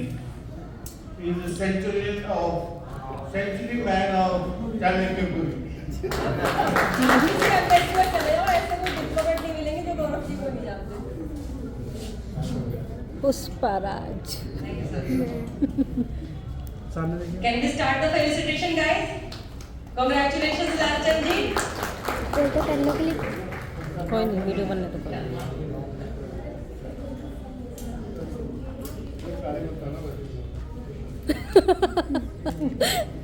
Okay guys, और जंबो जाली होके तो गाइस फाइनली अपना जो इवेंट है वो ख़त्म हो चुका है।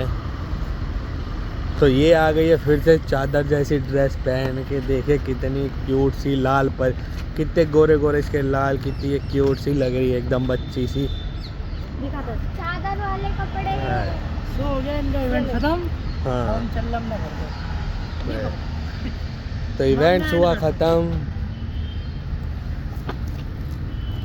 सो गाइस, मुझे मिले हैं ये 2 अवार्ड, तो जिसका मैं चेचो को तहे दिल से थैंक यू कर तो जिसका मैं चेचो को थैंक यू करती हूँ। तो ये मुझे सम्मान मिला है। कौन कौन से मिला है? वुमेन आइकॉन ग्लोबल अवार्ड और वो ग्लोबल रत्ना, ये एचएचओ आरोग्य रत्न पुरस्कार। तो मुझे ये 2 अवार्ड्स मिले हैं जिससे मुझे सम्मान किया गया, जिसको अभी आपने देखा होगा, जो डॉक्टर शाइस्ता खान और वीरेंद्र राठी जी ने जो ये मेरे को अवार्ड दिया है। तो मैं बहुत ज़्यादा खुश हूँ और इसका जो पूरा व्लॉग होगा आप मेरे चैनल पे देखिएगा। मत देखिए। तो गाइस इसको वुमेन अवार्ड पता नहीं क्यों दिया है, इसे तो क्यूट सी लड़की वाला एक अवार्ड देना चाहिए था। वुमेन लिख के ना थोड़ा बड़ा बड़ा सा कर दिया। या हाँ बस वुमेन अब बोले ना। सो दैट्स, ये तुम पकड़ लेना। तो cut cut cut cut cut. So दोस्तों, ये मेरा भांजा, क्यूट सा भांजा है, एक भतीजा है जो घर पे है। फ़िलहाल उसको मैं लेकर नहीं आई थी क्योंकि अभी वो बहुत छोटा सा। तो ये आया है तो मेरी कामयाबी के साथ जो है ये मेरे साथ 2 बच्चे भी हैं। एक ये है दर्श राठौर और एक ऋत्विक राठौर, जिसको मैं घर जाके आपको ज़रूर दिखाऊंगी और वीडियो में आपने उसको देख ही रखा होगा। तो गाइस बाय। तो ये हो गई चुम्मा चाटी हो गई और प्यार दिखाना हो गया बच्चों का। तो पर मैं इसमें ये एडिट इससे करवाऊं दोबारा या ऐसा ही रहने दूँ या ऐसा ही डाल देगी। इसने जो है ऋत्विक राठौर बोल दिया जबकि वो है ऋत्विक चौहान। तो एडिट करा ही जाए या नहीं, चलो कोई नहीं, फिर से रिकॉर्ड कर लेते हैं। Cut cut cut cut. दोस्तों, मैंने अभी यहाँ पे 2 बच्चों के नाम लिए थे। एक बोला था मैंने दर्श राठौर, जो कि है मेरा ये भांजा, और मैंने बोला था ऋत्विक राठौर। तो दोस्तों वो राठौर नहीं है, वो है चौहान, जो है मेरा भतीजा ऋत्विक चौहान। चलो कोई नहीं, इतनी छोटी सी गलती तो इस प्यारे प्यारे क्यूट क्यूट से फेस को देख के कोई भी जो है इग्नोर कर देगा। बोलो। सो गाइस, बस मैं एक इमोशनल सा थोड़ा सा सीन, इसमें कुछ बातें आपके साथ शेयर करना चाहती हूँ। बस इसमें ये बात है कि आज तक मैं यहाँ एचएचओ से मैं 3 या 4 साल मुझे हो चुके हैं, मैं जुड़ी हुई हूँ और इनके हर अवार्ड फंक्शन में आती थी। बस एक पर्सन मिसिंग है जिसके साथ मैं हमेशा आती थी, मेरी मम्मी। वो हमेशा मेरे साथ आती थी, यहाँ नहीं हर जगह मेरे साथ जाती थी, मेरा सपोर्ट करती थी। मेरे को थेरेपी में, हर किसी काम में बहुत ज़्यादा सपोर्ट किया है, प्रोत्साहित करती थी कहीं जाना आना। तो वो एक नंबर की चेपू थी, जहाँ भी हम जाते थे हमारे साथ जाती थी। चलो चेपू तो खैर मजाक में बोल दिया, पर हाँ ये कि वो हर जगह हमारे साथ चलती थी, हर जगह सपोर्ट करती थी कि चलो जहाँ चलना है चलो, मैं साथ हूँ तुम्हारे।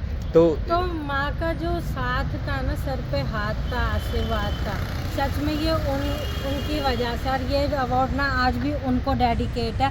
तो आज ना पूरे इवेंट में मम्मी को बहुत मिस किया, बस।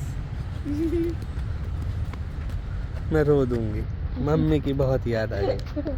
चलो ना, अब तुम्हारी बना। तो गाइस इवेंट हो चुका है ओवर और हमें मिल चुके हैं हमारे हिस्से की खुशी, सम्मान मिल चुका है, अचीवमेंट मिल चुकी है, सम्मानित जो किया था। तो मैं आप लोगों के साथ शेयर करना चाहूँगा। तो मुझे मिला है, आप खुद पढ़ लीजिए, एचएचओ आरोग्य रत्न पुरस्कार डॉक्टर लालचंद जी, इनको मिला है। तो ये मिला है डॉक्टर लालचंद जी को रत्न पुरस्कार। तो ये देखिए कितने खुश हैं और कितने ज़्यादा है। तो कुछ कहना चाहेंगे आप एचएचओ के बारे में और इस अवार्ड के बारे में, और आपको कैसा लग रहा है, कैसी फीलिंग आ रही है? तो बहुत बहुत धन्यवाद है HHO का हाँ आप चलाओ। तो मैं बहुत जो है शुक्रिया करना चाहूँगा डॉक्टर शाइस्ता खान का और राठी जी का, जिन्होंने जो है मुझे इस अवार्ड से सम्मानित किया है। बंद करना एक बार अच्छा का। तो मुझे मिला है ये HHO आरोग्य 2025 रतन पुरस्कार। तो फाइनली मैं भी रत्नों में शामिल हो चुका हूँ गाइस। पहले मैं कोयला था, फिर रगड़ के गिरा हुआ और फाइनली मैं बन चुका हूँ रत्न। तो मुझे बहुत खुशी है इस चीज़ की। हाँ समझ में आ रहा है। बोलो। आगे को आ जाओ, आवाज़ रिकॉर्ड हो गई। सो गाइस हम दोनों को मिल चुका है हमारा जो क्लिनिक है, वो है प्राणवी हेल्थ केयर, दिल्ली में है, दिल्ली सादरा में हमारा क्लिनिक है। तो मैं बोलता हूँ तो गाइस हमें अवार्ड मिल चुका है HHO की तरफ से। थैंक यू है शाइस्ता खान जी को, राठी जी को। वीरेंद्र राठी जी। मुझे ना आता या तो बोल चलो ठीक है, बोलो। लेता है वो। चलो जल्दी बोलो। तो गाइस हमें अवार्ड मिल चुका है। अब फाइनली हम जो यहाँ से निकलने वाले, तो उससे पहले हम थैंक यू कहना चाहेंगे डॉक्टर शाइस्ता खान का और वीरेंद्र राठी जी का। तो गाइस हम दोनों जो है प्राणवी हेल्थ केयर जो है हमारा क्लिनिक है मौजपुर में, दिल्ली मौजपुर में हमारा क्लिनिक है प्राणवी हेल्थ केयर के नाम से। तो ये है डॉक्टर पल्लवी चौहान, मैं डॉक्टर LC राठौर। तो आपके साथ आज अपनी थोड़ी सी मूवमेंट शेयर करने वाले हैं, तो ये बताएंगे आगे आपको। सो गाइस हमारा जो क्लिनिक है वो सादरा, दिल्ली सादरा में है और यहाँ पे हम बहुत सारी थेरेपीज़ करते हैं। 25+ थेरेपीज़ है, जिसमें हम जो पेशेंट जिस हिसाब से आता है, जिस थेरेपी से जल्दी आराम मिलता है वो थेरेपी हम करते हैं। पेशेंट को ठीक करते हैं, कैसी भी बड़ी से बड़ी बीमारी है सारी बीमारी कर देते हैं ठीक। यहाँ पे बहुत ही कम रीजनेबल प्राइस में हम थेरेपीज़ करते हैं।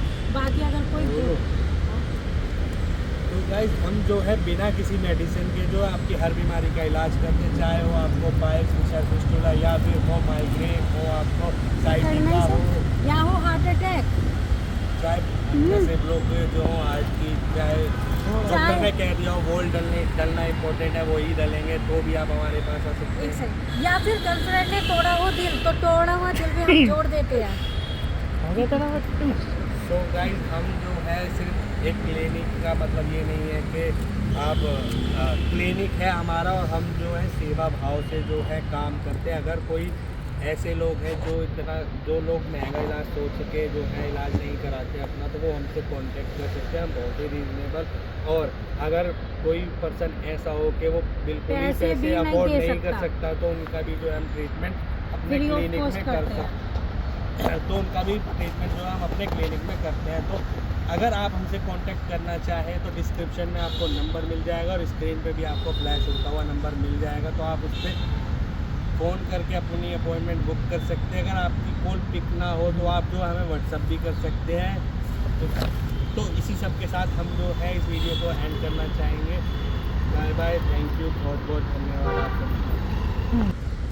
सो गाइस जैसा कि अभी इन्होंने बताया कि जो भी बंदा है अगर पैसे नहीं दे सकता या फिर ट्रीटमेंट महंगा सोच के, थेरेपी महंगी सोच के, या फिर ज़्यादा वो सोच के अगर नहीं करवा पा रहा है, तो वो हमसे कांटेक्ट कर सकता है। स्क्रीन पे दिए गए नंबर पे आप व्हाट्सअप कीजिए, कोई इस नंबर पे कॉल नहीं जाएगी, डिस्क्रिप्शन में भी नंबर होगा, आप वहाँ पे मेंशन कर वो नंबर व्हाट्सअप कर दीजिए। हमारी टीम जो है आपसे कांटेक्ट कर लेगी और आप ट्रीटमेंट के लिए हमारे क्लिनिक पे विज़िट कर सकते हैं। और रीज़नेबल बहुत कम प्राइजेज़ में भी हम अपने क्लिनिक पे बीमारियों का इलाज करते हैं और बेस्ट से बेस्ट थेरेपी, जिस थेरेपी से पेशेंट बहुत जल्दी ठीक हो जाता है, हम वो थेरेपी यूज़ करते हैं। तो गाइस इसी आज का जो व्लॉग था इसी पे था, हमारे को बुलाया गया था और हमारे को ये सम्मान मिला गया है, हमारे क्लिनिक को ये सम्मान मिला है हमारे। तो मैं बहुत खुश हूँ, हमारे जो क्लिनिक को है इतना अच्छा सम्मान मिला है तो ये मैं अकेले की मेहनत नहीं कहूँगी, ये मेरी फैमिली, इनकी फैमिली, हम सबकी फैमिली का बहुत ज़्यादा सपोर्ट है जो वो हमारे को ये काम करने दे रही है और हमारे को support day by day her time पे पुश करती है कि आप मेहनत करो, काम करो, हम तुम्हारे साथ हैं।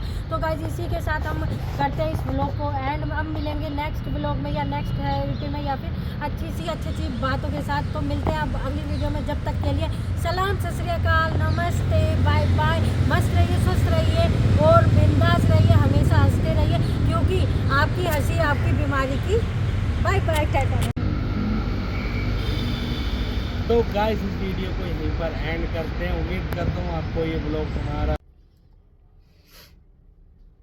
सो गाइस अब इवेंट हो चुका है ख़त्म और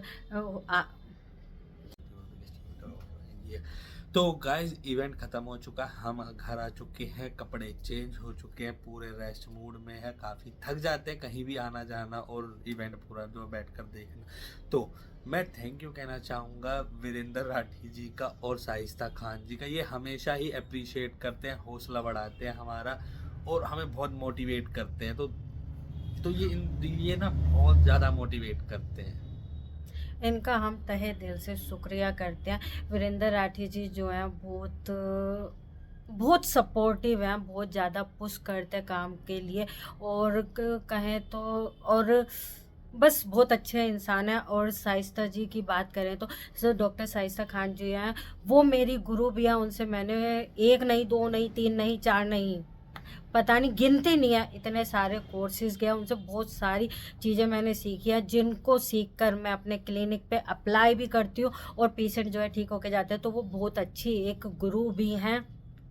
तो बस हम यही कहना चाहेंगे क्योंकि किसी की तारीफ में कितना ही बोल लो कम ही होता है। तो गाइस मैं शाइस्ता खान जी के लिए एक बात और बोलना चाहूँगा कि वो ना एक बड़ी बहन की तरह है, बहुत ही बिल्कुल। हाँ, मतलब कभी भी उनसे मिलो ना एकदम ऐसा फील ही नहीं होता कि मतलब एक टीचर और वो वाला बॉन्डिंग हो, ये ऐसा लगता है बड़ी बहन है हमारी, बिल्कुल हमें ऐसे छोटे भाई जैसा जो है ट्रीट करती है एकदम, बिल्कुल मतलब जैसे घर जैसा माहौल मिलता है। तो दोनों ही ना काफ़ी बहुत ही अच्छे हैं ना, बिल्कुल डाउन टू अर्थ हैं, बिल्कुल एकदम ना फैमिली जैसा फील कराते हैं। तो मतलब ऐसा लगता ही नहीं है हमको कि हम इवेंट में जाते हैं तो एक मतलब कि किसी और के इवेंट में जा रहे हैं। हमको ऐसा लगता है जैसे वो हमारा अपना इवेंट है, हमने ऑर्गेनाइज किया और जैसे हम उनकी फैमिली हैं और वो बड़े भाई बहन ऐसे, मतलब कि हमको ऐसे ट्रीट करते हैं ना, हमको बहुत अच्छा लगता है। तो वो बहुत ज़्यादा अच्छा, हमको लगता ही नहीं है कि हम एक अननोन जगह पे आ गए हैं, अनजान लोगों से मिल रहे हैं। ऐसा लगता है बहुत अपनापन मिलता है उनसे। Thank you for supporting us. Thank you for supporting बहुत अच्छा लगा, इस बार का भी इवेंट जो है बहुत बढ़िया हुआ, बहुत ज्यादा अच्छा हुआ है। इन्फॉर्मेशन मिली हमें और बहुत अच्छे लोगों से जो मिलने का मौका मिला। गाइज इसमें मैं एक बात और कहना चाहूँगी, आप लोगों ने बहुत सारे इवेंट्स में जाते होंगे, देखे होंगे, बहुत लोग ऑर्गेनाइज करते हैं, लोगों को मतलब कि प्रोत्साहित भी करते हैं और क्या बोलते हैं, रिकॉग्नाइज बोलते हैं, क्या बोलते हैं, रिकॉग्नाइज करते हैं, उनको देते हैं ट्रॉफीज वगैरह। पर आपने कहीं ऐसा इवेंट देखा है जहाँ पर लोगों को वो लोगों को प्रोत्साहित भी करते हैं और उनको स्टेज पे खड़ा करके और रिकॉग्नाइज, एक सेकेंड। तो गाइज आपने कहीं पे ऐसा, आप लोग जाते बहुत सारे इवेंट्स में होंगे, हर जगह जाते होंगे, लेकिन आपने क्या ऐसा कोई इवेंट देखा है जहाँ पर कि लोगों को रिकॉग्नाइज के साथ साथ और नॉलेज भी दी जाती है, कुछ सिखाया भी जाता है? क्या आप किसी इवेंट से सीख कर भी आए हो? नहीं ना, यहाँ पे इस इवेंट में लोगों को सिखाया जाता है, जो भी थेरेपिस्ट डॉक्टर जो भी जाते हैं उनको एक अलग से और अच्छा नॉलेज दिया जाता है, पढ़ाया भी जाता है। ऐसा इवेंट कहीं नहीं होता होगा, मेरे हिसाब से तो कहीं नहीं होता है। तो बहुत अच्छा इवेंट है, यहाँ पे लोगों को रिकॉग्नाइज भी किया जाता है, नॉलेज भी दी जाती है, बेस्ट से बेस्ट और कम शब्दों में नॉलेज भी दी जाती है। इसी के साथ गाइज यहाँ पे हर एक बंदे को स्टेज पे माइक लेके बोलने का भी मौका दिया जाता है। ऐसा तो मेरे ख्याल से कहीं नहीं होता। यहाँ मैंने ये पहला एक इवेंट मैंने पहला ये देखा है जहाँ पे एक एक बंदे को खड़ा होके चाहे 2 शब्द बोले पर बोलने का मौका दिया जाता है। और इसी में ना साथ में मैं ऐड करना चाहूँगा कि मेरा खुद का भी एक्सपीरियंस रहा है, ठीक है, और मैं कई इवेंट में जा चुका हूँ। तो जो डॉक्टर शाइस्ता खान जी है ना और वीरेंद्र राठी जी, जो अगर मान लो कोई, देखो कोई भी होगा फर्स्ट टाइम अगर जाके स्टेज पे तो लड़खड़ाएगी उसकी जुबान, बिल्कुल। वो हेजिटेज भी होगा यार क्या बोलूं क्या नहीं, 36 बातें ना मन में आती है, इतना कांप सा रहा होता है बंदा कि क्या बोलूं क्या नहीं। तो ये उस टाइम पे भी जो है ना हौसला बढ़ाते हैं, मतलब हेल्प करते हैं, कोई नहीं अगर नहीं भी बोल पाते तो ये उनके बिहाफ पे बोलते हैं, तो इतना हद तक जो है ये मोटिवेट करते हैं, सपोर्ट करते हैं। बिहाफ पे भी बोलते हैं और उनसे बुलवाते हुए, ताकि वो एटलीस्ट यही कहते थे अपना नाम ही बता दो, मतलब कि इतना मोटिवेट करते हैं कि लोग, ताकि उनकी हिचक खुल सके, 100 लोगों के आगे वो बोल सके। तो इतने अच्छे ये दोनों हैं और इनका जो इवेंट होता है ना बहुत मस्त होता है। आप भी ज्वाइन कीजिए, आप भी मिलिए और बस। थैंक यू, धन्यवाद। Thank you doctor Shaista Khan ji and Virendra Rathi ji, आपका इतना सपोर्ट के लिए। और अब मिलेंगे अगली वीडियो में, जब तक के लिए सलाम, सत श्री अकाल, नमस्ते। तो उम्मीद करता हूँ तो मैं उम्मीद से जो ये कट के बंद करो, मैं अपना इसमें हिस्सा जोड़ लूँगा। कोई नहीं, ऐसे कट कर। तो मैं दिल से धन्यवाद करना चाहूँगा डॉक्टर शाइस्ता खान का और वीरेंद्र राठी जी का, जो इतना सपोर्ट करते हैं, इतना जो है कंफर्टेबल बना देते हैं सब। ऐसे ही हमें कैमरा मैन चाहिए।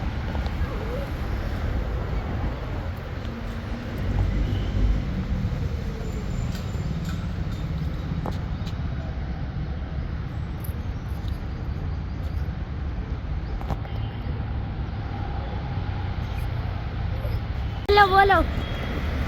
तो गाइस उम्मीद करता हूँ आपको ये पूरा इवेंट और हमारे ये अवार्ड देखकर खुशी हुई होगी, ये पसंद आया होगा ये वीडियो आपको भी। तो पसंद आया तो लाइक शेयर कमेंट करना ना भूलिए और चैनल को कर ले भी सब्सक्राइब। तो मिलते हैं फिर किसी ऐसी वीडियो में, तब तक के लिए सलाम, सत श्री अकाल, नमस्ते, love you guys, bye bye.